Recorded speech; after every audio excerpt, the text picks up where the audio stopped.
Welcome back to the podcast. This is Product Biz Made Easy, episode 16. And today we're talking all about sales reps, how to find them, how they work, how to pay them, and so much more. So I hope you stick around.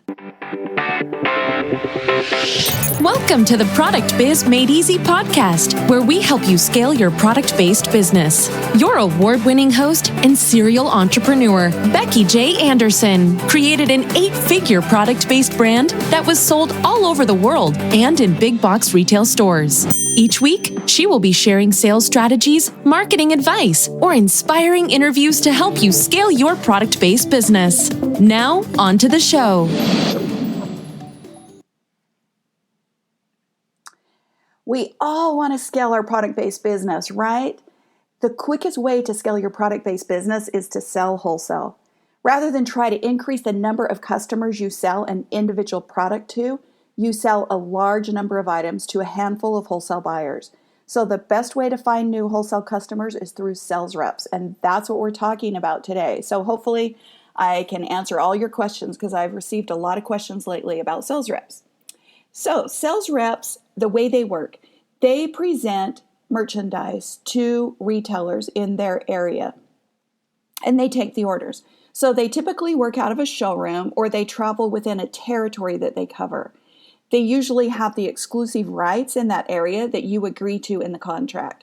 So if sales reps are not successful with your products, they will not continue to sell them.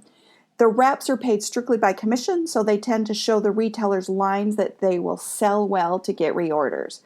And sales reps take orders and then forward them to the factory, and then you ship them because you're the factory. So here's one of the things that I found with sales reps, working with sales reps. They require free samples, and the more samples that you give them, the more successful that they are.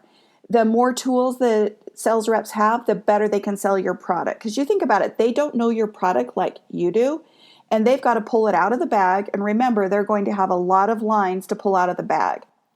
So remember, the manufacturer that makes it the easiest for the sales rep to do their job will be the one who gets pulled out of the bag. And when I say pulled out of the bag, I mean that's the one they'll show the customers because they get paid on commission, and it's all about that paycheck for the sales reps.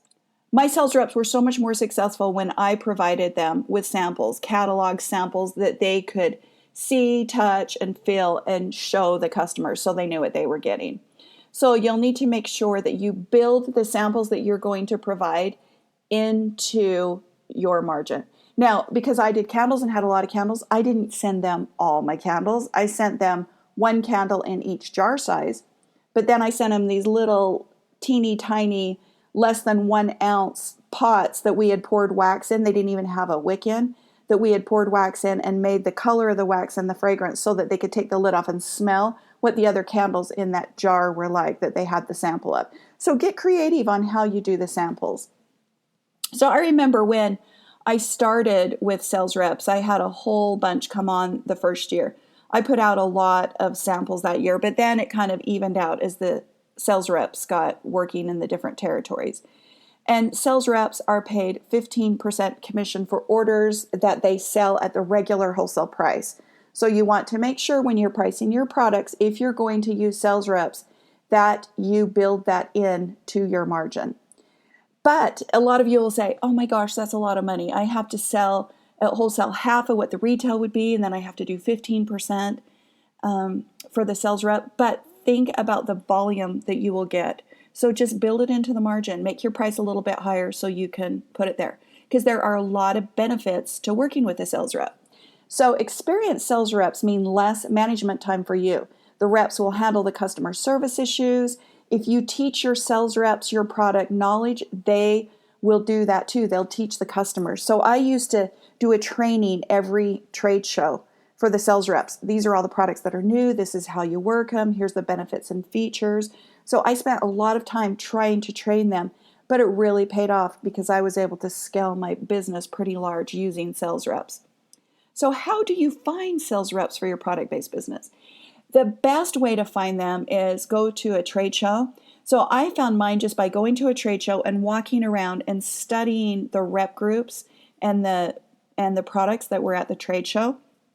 And I looked for showrooms that were a good fit for my products. And one of the things to think about as you're looking for reps is make sure that your products are a really good fit with the other products that are in that showroom. So for example, because I had candles, I didn't want to be in a showroom that had another candle line because I wanted the sales rep to pull my candles out of the bag if the customer said, I want candles. I didn't want to be competing with a whole bunch of other candle lines. So be careful about what other lines. That's one of the questions I would ask if you're going to hire groups. What other lines? There's another thing that I noticed too as I was building my business at the time. There was a really popular line at the time that had the little faceless angels on, and it was selling like crazy. And I think they scaled to like $35 million, that brand did. I didn't like being in the showroom with that brand because that was always the first brand the reps pulled out of the bag because they knew they would be guaranteed to sell. And if the store only had so many dollars to spend, they were going to spend it on that angel line, not on candles. Because remember, they get paid commission. So be careful about what other lines are in there. And I always found I tried to avoid groups that had one runaway magic line in there that I knew that every store would buy. You know, like some other examples would at the time would be some stuffed animals that were really popular, collector's edition. Everybody wanted those. So just kind of look around and make sure that you're picking a good line. The other way to find sales reps is through referrals. Most manufacturers have been in the industry for a while and they have connections with other rep groups. So I got a lot of referrals just by talking to the people around me at the trade shows, the other manufacturers. I'd be like, who are you using in Denver? Or who are you using in Dallas? You know, things like that.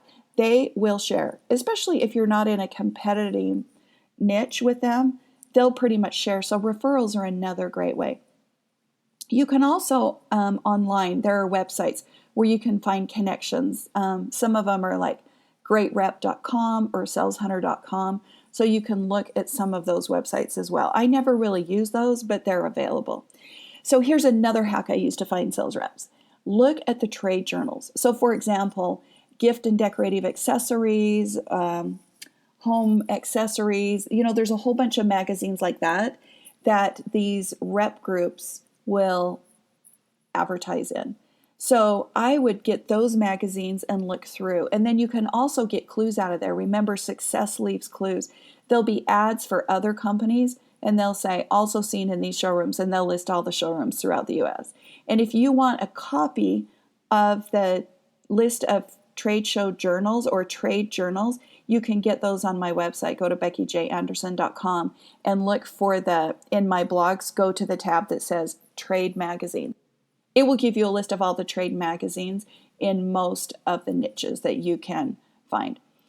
So if you want to learn more about how to scale your product-based business, hop on over to beckyjanderson.com and sign up for a free 20-minute consultation with me, or come on over to Product Biz Made Easy Facebook group and join us there where we talk about product-based business all day long. Also go to beckyjanderson.com and click free at the top of my website and join the free resource library. I have a lot of examples of catalogs, order sheets, things like that you will need as you're working with sales reps and scaling your business. And that's all free on my website. So I hope I answered all your questions. Thanks so much for listening in, and we'll see you next time.